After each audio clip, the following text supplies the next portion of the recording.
You're listening to Three Things to Know with Stephanie Haney. The people you want to hear from and the things you need to know in Northeast Ohio and beyond. Get in the know, stay in the know. Starting right now.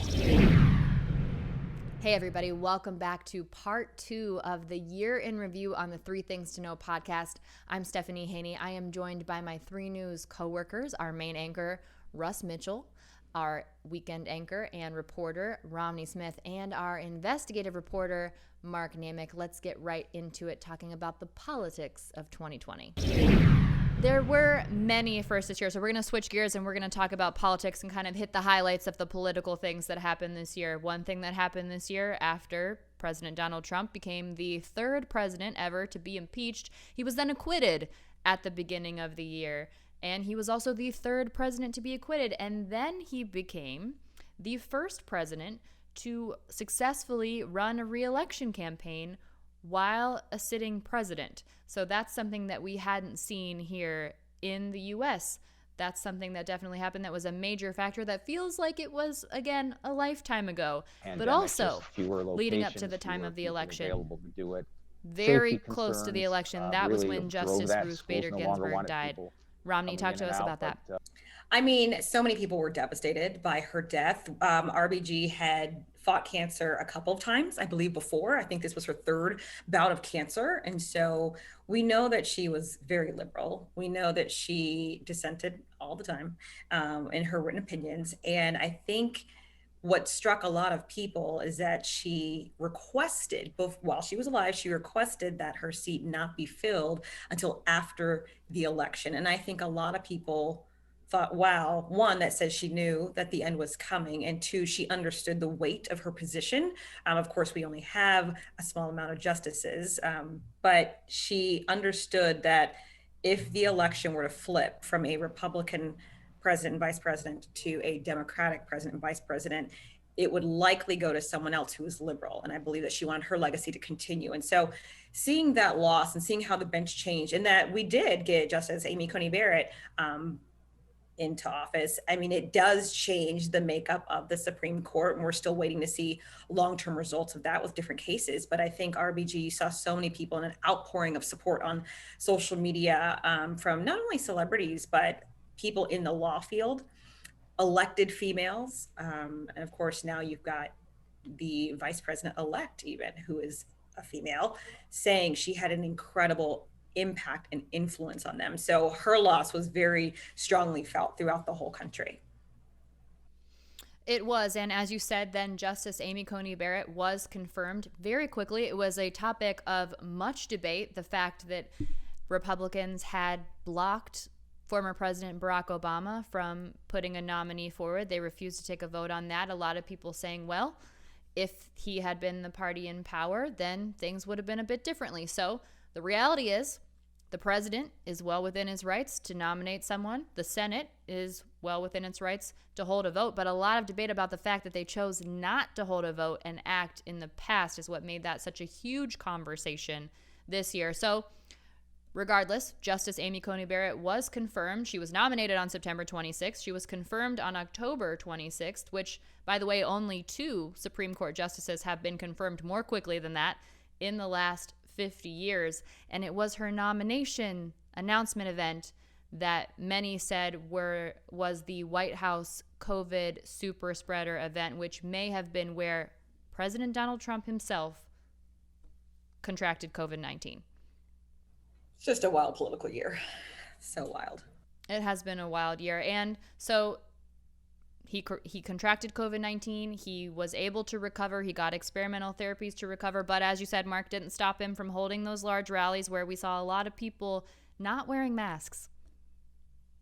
Yeah, the only people wearing masks typically were the ones behind the president that would be on camera, and I'm sure many viewers may have picked up on this, but they actually didn't have the masks on until the event started. So a little bit of stagecraft there, and that's typical of the candidates. But I think to wrap this portion up, I mean, you have to remember President Trump was very, I guess, on point early on when he won the election and said, you know, the spoils go to the winner. And so people can debate all they want about Supreme Court Justice appointments and timing, and but that is the reality. You win the White House, you get the privileges that come with it, and the power. And plenty of President Trump supporters believe he was a gold-plated vessel for the Republican Party platform, and you could see that in appointments to judges first and foremost, environmental and regulation changes, tax policy. So you have to look beyond the president. But this year winds up his presidency, but it could be considered very successful by many people who believe he was a vessel. Whether you liked him or not, he succeeded in some things that that platform wanted. And as you said, Mark, to the victor goes the spoils. And we do have an incoming president-elect. That is President-elect Joe Biden. And with that comes Vice President-elect Kamala Harris. Russ, talk to us about some of the historic firsts that come along with this ticket entering the White House. Well, I think from personal experience, when I was a kid, I told this story on the air once. When I was a kid growing up in Rockville, Missouri, and I'm going to guess there are the four of us, two of you have not spent a lot of time in black barbershops. I'm just going to guess. Just going to throw that out there. Yeah, and for various reasons, too. Okay. Okay. Right. All right. Okay. Yes. Fair point. Mark is bald, by the way, for the people listening. There you go. But as a kid, I can remember the adults having these arguments. I'm talking about the 60s and 70s. Adults having these arguments. There'll never be a black president.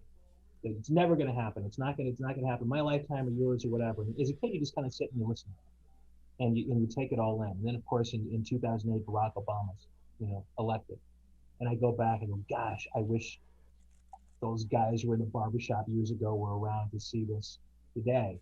And I think about my own kids. They will not grow saying, I wonder if there'll ever be a black president. Now I have daughters, so with them, and one of them is black and South Asian, just like Kamala Harris. And she and her sisters will never grow up thinking to themselves, I wonder if there'll ever be anybody who looks like me. It's going to be the vice president, who has a chance to be the president. That's never a question they're going to have to ask themselves. And whatever your politics are, I think that you have to look at something like that and go, that is an amazing thing. That is just, as an American, that's just a thing that's got to make you feel good. Again, it wouldn't matter to me if Kamala Harris was Republican, Democrat, Whig, whatever. It wouldn't matter. The fact that what she represents to so many people is, I can do that. I think is just amazing. And again, I see it personally with my own kids, and I hope they understand it as well. Definitely very meaningful for a lot of people. We saw that outpouring on social media as that news came down, as it trickled out, by the way, because it wasn't like we had a decision on Election Day, and it wasn't like we had a decision for a long time after Election Day as that news trickled out. And then finally, it was clear that President-elect Joe Biden and Vice President-elect Kamala Harris did have those Electoral College votes, despite the fact that up until this point, President Donald Trump still has not conceded. And moving into 2021, the inauguration will happen on January 20th, and they will take office. But even with these historic firsts, this really has been a year of reckoning when it comes to race relations in the U.S. So let's take the conversation now to the social justice issues that have come to the forefront here in 2020. Many people obviously have been victimized throughout this year. Two names that come to mind that we've heard throughout the year: Breonna Taylor in March, and also George Floyd in May 25th. Both black people who were killed at the hands of white police officers, and really a flashpoint here in the U.S. where people had said, we're just really going to stand up and we're going to talk about this now and have these conversations that we haven't talked about before. Romney, is there anything that you would think comes to mind that might suggest why now? Why is the flashpoint now? Yeah, I did a lot of thinking about this to figure it out because, as someone who's Black, of course, they're not the first two to ever die at the hands of officers. And so there have been so many others, and you kind of sit back and wonder, why now? Why these two? What makes this different? There have been so many other cases. And honestly, I asked a bunch of my non-Black friends, and I got a similar answer, which kind of surprised me, but made a lot of sense. And they basically blamed it on the pandemic. Hear me out. They said, Okay. During normal times, if this were to happen, let's say a woman, Sandra Bland, she's driving, she gets pulled over, 3 days later, she's allegedly hanging herself, and they say she killed herself in jail. Okay. You have a lot of other options on TV. If I don't want to see this, I can merely click away, watch HGTV, watch Bravo, watch a news channel. I don't have to deal with it. When George Floyd happened, because of the pandemic, we're all stuck inside. Most of us, I should say most of us, a lot of people are working from home. The news cycle is very repetitive. So when something non-COVID of this nature happened and they show the full 8.5-minute clip, and it's on every channel, you can't avoid it unless you turn off the TV. You turn off the TV, it's on Facebook, it's on Twitter, it's on Instagram. You couldn't avoid it like you could avoid other things. And they also acknowledge that as a position of privilege. I don't have to see it. I don't want to see it. I'll change the channel. And so knowing that with George Floyd, you had to see it, regardless of platform, regardless of channel, regardless of political persuasion or race, you had to see it. And you saw it. And as a human being, you felt something.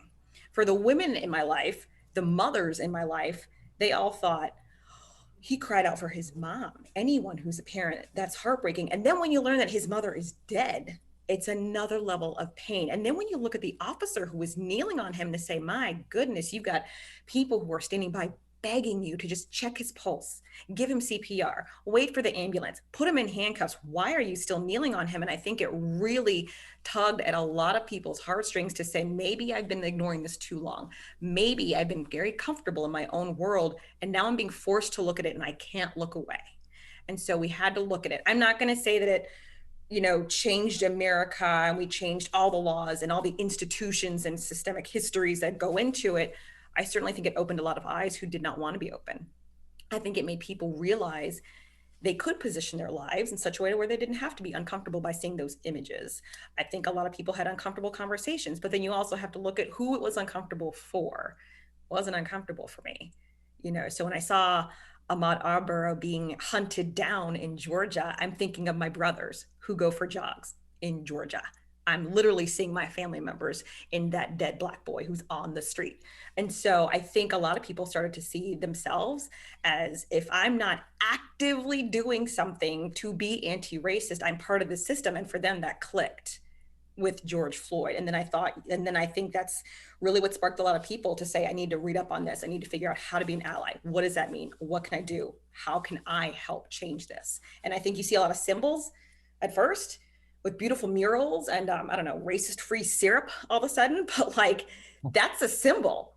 Now we have to get to changing the actual structure, which is even harder and more uncomfortable. And it's going to take a while, but I'm so glad that it finally happened and got people's attention. Certainly did lead to a lot of conversation. I'm a little more cynical about the long-term effect of this, and I hope I'm wrong, quite honestly. But I know we all had conversations with people after this year in some of these events that you didn't think you were going to have. And it surprised me the number of Americans who didn't look like me, who I'm Black, can't see me, who did not know that these things existed. And if they did think they existed, they thought they only existed to certain people of a certain economic level. And I actually had people tell me that before. When I tell people that when I drive home from Channel 3 every night at midnight, going down St. Clair Avenue, which is deserted at that time, I worry that I'm going to get pulled over. And in my head, every night, I go, what am I going to do if I get pulled over? And so that's impossible. It's not going to happen to you. No, it can happen. I mean, it has happened.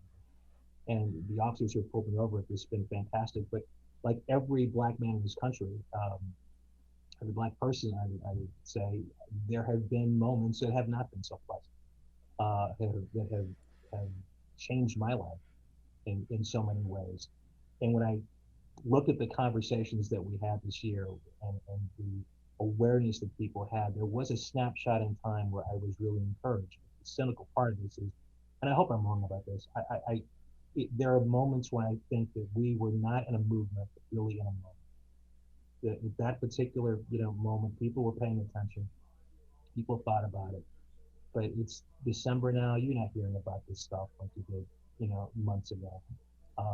You're not seeing the proactive nature of this as you saw months ago. You're not having diversity meetings and those kind of things like you had a few months ago in any way. So I hope I'm wrong about this. I hope that what we saw this year, the pain we endured this year, the pain we saw people endure, will actually lead to change and actually lead to a new way of thinking. But and again, I feel terrible saying this, but I'm skeptical of that. Well, and to the point that Romney brought up of the actual change that needs to happen versus the symbols. Case in point, in the case of Breonna Taylor's death, there was an officer charged in that case. It was not for Breonna Taylor's death. And the officials in the place where Breonna Taylor lived in Louisville said, sometimes the criminal justice system does not provide a remedy for what we know is wrong, and that is where the work needs to be done. And that is what those officials said. So the hope is that this will be an impetus to make that work happen. And part of the settlement, by the way, in the case of Breonna Taylor, because there was a settlement, a civil settlement, not a criminal resolution, but a civil settlement for $12 million to the estate of Bryant Taylor. That's the biggest paid out in Louisville for alleged police misconduct, and one of the largest ever paid in the U.S. It did include required training for the police there. So there is a small step that's being taken in that area, and many people still not thinking that is enough. There is definitely a lot of work to be done. And I will also add this as a white person in the conversations that I have had with people. I don't think a lot of people had heard the term anti-racist before. I think that a lot of people who are not people of color are really, as was said here, being confronted with things that they may have been able to easily ignore in the past. It's not just what we're talking about, police and things like that, but it's just life in general. Mhm. And if I walk into a store, there is a very good chance I'm going to be treated differently than you, Stephanie, or you. There's still a good chance of that. I was in a nice restaurant maybe a year ago in Cleveland. I was sitting there in a suit, and I was standing there waiting for my car to be brought up. And I bring this up as an example. And the guy brings his car up and hands me his keys. And I said, well, thanks for giving me your car. That's great. And he looks at me, and of course, and those of us who are on, TV, we all experience those moments. With me, it's fascinating because 1 minute I'm just a black guy standing there, and the next minute I'm a black guy on TV. And he felt compelled to apologize to the black guy on TV, but not just the guy who was there. Just happened to be standing there. So it's not just the what we talk about in the courts and those kind of things, but it's just life in general. Those moments, and they're small, and they seem small to people, but they take their toll. They take their toll on people. And I encourage folks, if you really want to see a succinct, this incredibly passionate example, elegant example of what I'm talking about, Google Bryant Gumbel racism. He on his program gave a 1 minute sermon. I don't know if you saw, and it was compelling. It said everything that people need to hear. No matter what color you are, it kind of puts things in perspective. Is how it takes the black tax, I believe he called it. It takes its toll. So going back to this year, you would like to think that people become more aware of things like that. That's where my skepticism comes in. That's where part of it comes in. I don't know if the world is woke in that way yet. Did I use that word woke correctly? You did. I You say used it right. All right, just checking. And we will, I'll find that Bryant Gumbel racism video, and I'll link that in the show notes so that people will be able to easily access that. That'll also be linked on WKYC.com as well. But one thing that we did see, and this is something that also there was a lot of conversation about, was whether people are being performatively woke or not. But that's a whole debate that we could get into in a broader discussion for sure. But there were demonstrations around the country, including here in Cleveland, the Saturday after George Floyd was killed, which is the person we were referencing with that 8.5-minute video earlier. And the city here in Cleveland did say that the city was not prepared for it, which is something that Mark covered for us. Mark, talk to us about that. Yeah, briefly, I was there at East 9th and Euclid, which I think was one of the major flashpoints and damage zones. And in the half hour that I was down there with photographer Mike Leonard, I didn't see police around. So clearly there was something going on. Later, months later, the city admits that they didn't spread officers around in anticipation that things would break from the march and maybe break from Free Stamp, Lakeside, and the Justice Center, where there were confrontations kind of stepping off around 3 o'clock. That was definitely one of the mistakes that they acknowledge. I still think they didn't go far enough. I do believe police literally stepped back and let things run its course because they were outnumbered. I did ask the mayor and the police chief that question directly. They both pushed back and said, no, we didn't retreat. I was there. I saw what would clearly look like retreat.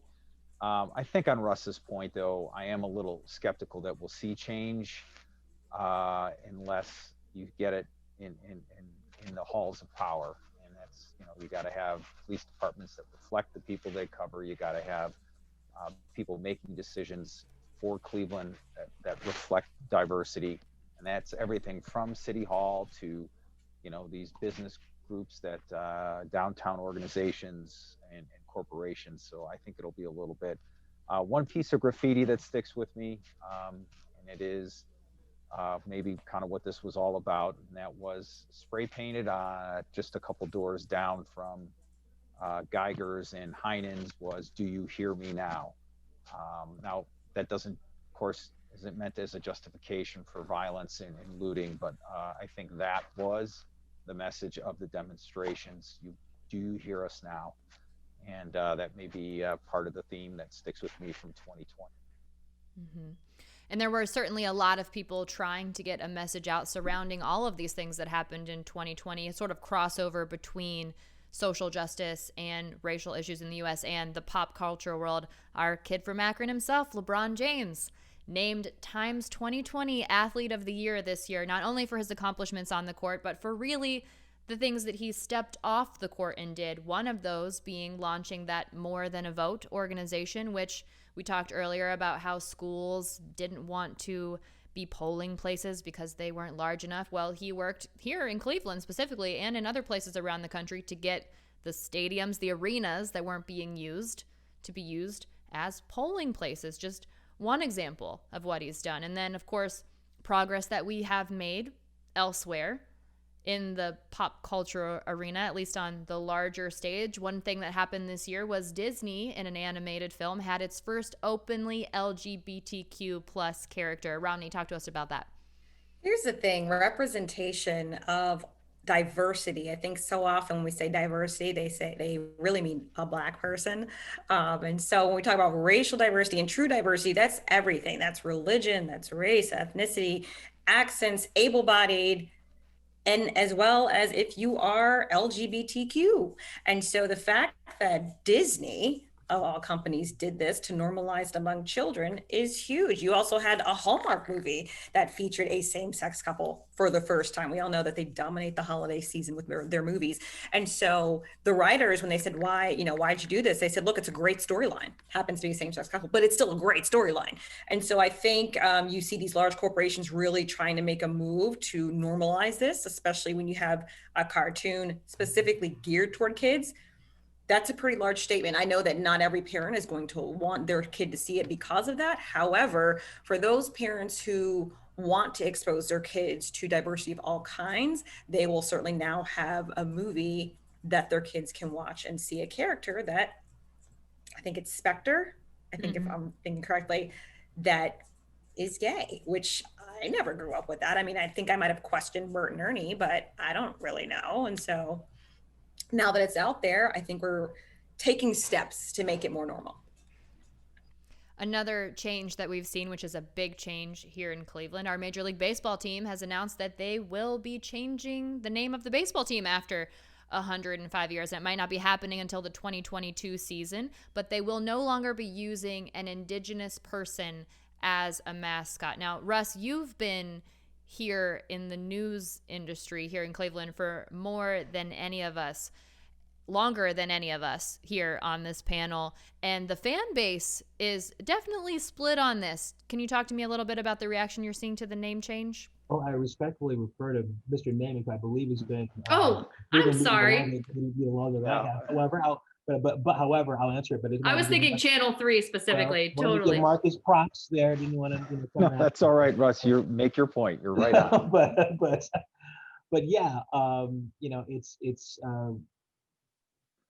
it's something that I think a lot of people will tell you is long overdue. I did not grow up here. I'm from St. Louis originally. I've been here for 9 years, so I don't speak from the perspective of folks like you, Stephanie, and Mark, who are from this area, and you're going to have a different perspective on this than I do. I mean, my theory on people being offended by something is, who am I to tell somebody that they shouldn't be offended?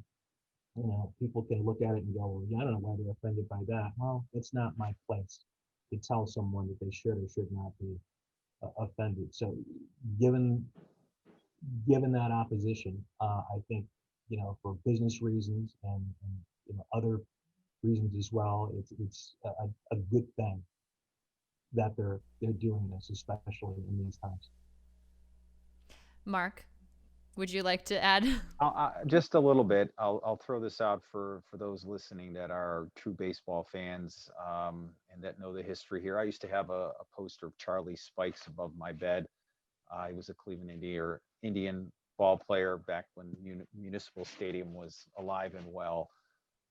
But I've come a long way. Never really thought the name was a problem or anything. But I think, as Russ said, I can't make that decision. And in short, in the Native Americans and indigenous people I spoke to just in the last 2 weeks, I've asked them, I said, I got Chief Wahoo, red face, bucktooth, hook nose. What's up with the Indians?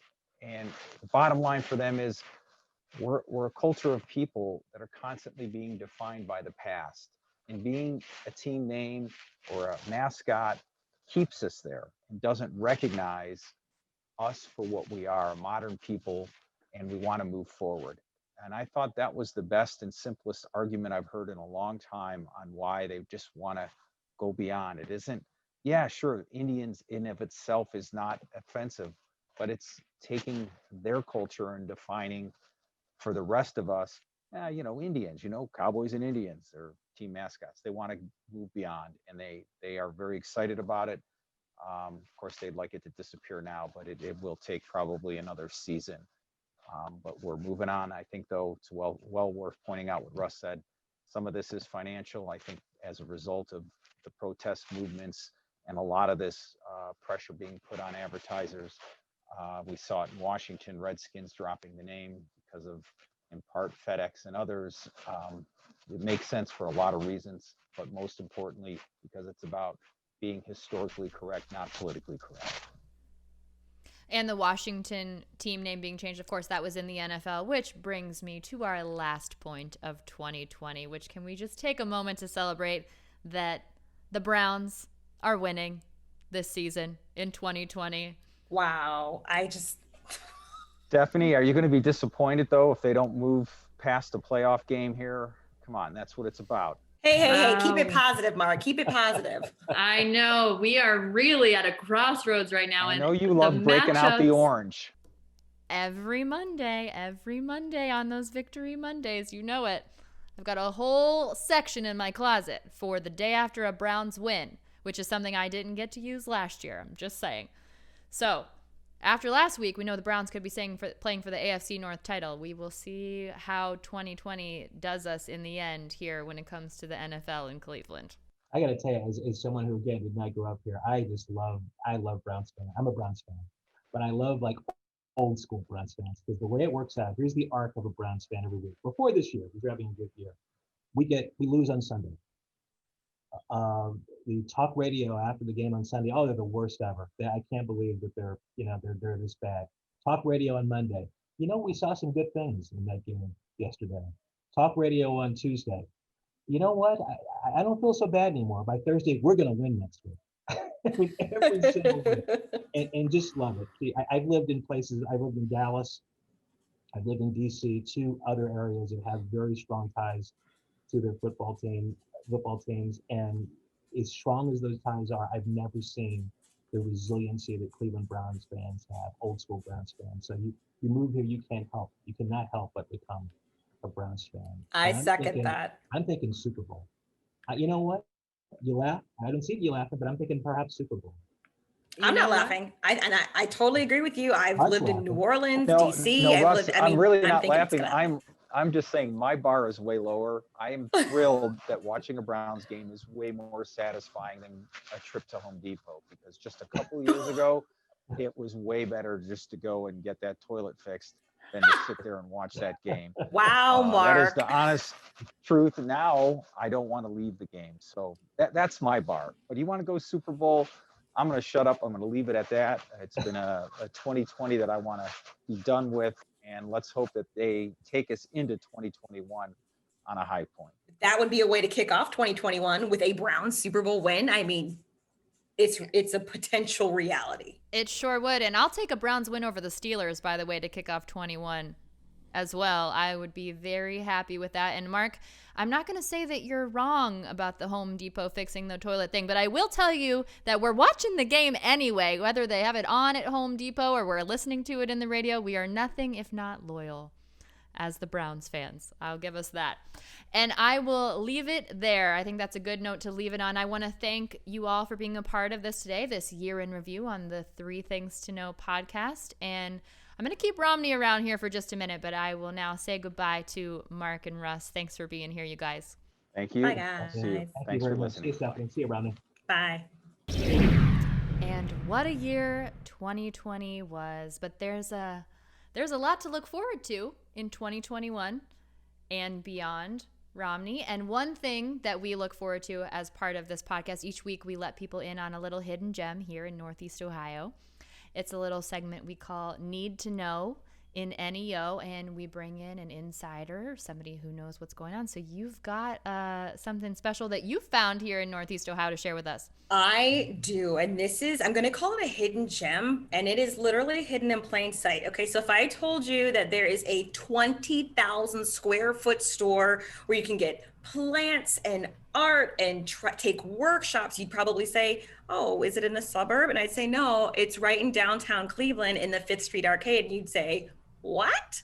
It's called Coco's, and the brand name, if you look it up, says Coco's Chalky Paints. And yes, the owner, who is incredibly creative, sells and makes Coco's Chalky Paints, which she created with a scientist, which is wonderful. And I use that because in my free time, my hobby and side business, I'm a calligrapher. I also make signs. And so I was looking for a different kind of paint so I could be more green with my signs that I make for people and reuse them. And so I was looking for that, found her, and that's just kind of taken off. But when I walked into her storefront, I thought, like most of the shops in the arcade, it's just a tiny little square footage, a little thing. And she said, oh no, honey, I've got 20,000 square feet. And I said, what? Let me explore. Wow. So I walked around, and you've got everything. I mean, you've got custom fresh pressed florals with sage if you want to get the bad juju out of your apartment or home, and fresh plants. You've got artists who rent out little spaces to create their art, to display their art, to sell their art. You've got interior designers. You've got an event space downstairs. You've got workshop availability. I mean, I was blown away. It is owned by a Black woman. Her husband is a former Browns player. And I just thought, I had no idea this space existed. And of course, for selfish reasons, I thought, well, this might be some place I want to hold a intro to calligraphy workshop when it's safe to do so again. And she was like, absolutely. We love supporting artists and creators. And there happened to be 2 artists the first time I went into Coco's, and just to meet with them and talk with them about their art. And one of them had to deal with black light. I don't want to call it magic, but black light paint. And so when he turned the lights off, and I was like, whoa, look at all your art. Like, it's beautiful with the lights on, but off, it's beautiful too. So I just thought the exposure to art and plants and dance and the event space and workshop space, and it's 20,000 feet. She also makes custom furniture. I can't even describe it. It's one of a kind. And if you are looking for something custom, whether it's art or furniture, or you're potentially looking to have something downtown, it is literally a hidden gem that is under the city. And I just never knew it was there. And it brings me straight joy when I walk past it, because you go in and it looks like a storefront, but then you go down several levels and it's just this whole world of art and culture and creativity. And the offerings back when it was pre-pandemic, they had more offerings for people to try out all kinds of things. And so anytime you can express a creative outlet and support that, I'm all about it. Working in news, sometimes it can be quite tough talking about politics or health, death, the pandemic, and you just need a creative outlet. And that for me, that became calligraphy. And I only became interested in that when I got engaged and was obsessed with pretty envelopes. Why? I don't know. But I kind of spiraled that into a side thing. And I like that when I get in my artistic zone, I tune out of work and it is just some place for me to get creative, whether it sells or not, I don't care. It's just me being creative and flowing. And so to see someone else do that and promote other artists and to promote children learning with hands-on activities and have this huge space in downtown Cleveland, I thought people need to go into the Fifth Street Arcade, and they're still open right now. You can check out their website, their Instagram. I think she needs to talk way more about it, but it is quite impressive. I'm trying to look up her name while I'm talking about it, because I think if you haven't taken a moment to go down there, that you'd truly be blown away. Because, okay, her name's Hikea Dixon. That's the owner, Hikea Dixon. Okay. And she's an artist herself, but she supports other artists. So anyone who supports the arts in general for people of all ages, I'm going to support. But just to think it's a 20,000 square foot hidden gem, that's my highlight and suggestion for you to go check out. And then of course the other stores that are in the Fifth Street Arcades too. I was going to mention, I've been through the Fifth Street Arcades. It's downtown. It's beautiful. I would have never guessed there's a 20,000 square foot space in any of those storefronts. I certainly would not have. So obviously I'm going to have to take a walk through Coco's because I've only seen it from the outside and not ventured into that. And also, what a great hidden gem with so many hidden gems within it from what you're saying, because she's featuring all these local artists and makers and those kinds of things. That sounds incredible. It's so awesome. If you have an extra 10 minutes, 30 in my case, because I wanted to walk around and see everything, it's really a gem. It's really a gem. All right. And so the website, which you mentioned to check that out, is cocoschalkypaints.com. Also on Instagram at Coco's Chalky Paints, so people can check that out and see all the greatness that is Coco's. Thank you for filling us in on this, Romney. Absolutely. Thank you so much for having me. I appreciate it. And before we let you go, you can't get out of here just yet. You do have to let people know where they can follow you so they can connect with you. Yeah, I was just completely going to forget that. So on Facebook, I'm at Romney Smith TV. And then on Instagram and Twitter, I'm at Romney Smith. So pretty easy for you to follow me. All right. That's where you can connect with Romney and also check out her calligraphy, which I can attest is absolutely beautiful. You'll see it on her social media channels. Romney, thanks for spending time with us today. We appreciate it. Thank you so much, Stephanie. And now we can't close out 2020 without leaving you with a good follow. This is someone that you should add to your social media feed because it really will make it a better place. So this week's good follow on Twitter is John Skirdick. He is the Cleveland Public Library's director of the main library and research. And he is always posting the coolest historical photos of Cleveland and also modern photos of Cleveland, and sometimes he's posting them side by side so you can really see how the Cleveland area has changed. And oftentimes they're culturally relevant, so very of the moment to something that's going on right now, but just a cool throwback to give us a little peek at what things used to be like, remind us how far we've come here in Cleveland and how things have changed. So in the theme of hindsight is 2020, he is a great follow on social media. That handle is SKRTICX on Twitter. And that is going to do it for the 3 Things to Know podcast for 2020. Thanks for being along for this ride for the past couple of months as we got this thing up and running off the ground. And I hope to see you back here next year in 2021 when we are deep into 2021. And by that, I mean 2 days into 2021. I will have the anti-New Year's resolution podcast for you. Because let's be honest, in 2020, we've pretty much all already been doing the most. So what we want to talk about when we kick off our 2021 is how to avoid burnout. And for that, I'll have a certified life coach for you, Lynn Janovich. She's a Cleveland native, now living in Los Angeles. She has a ton of certifications and letters after her name, and she's great, and we'll be talking all about that next week.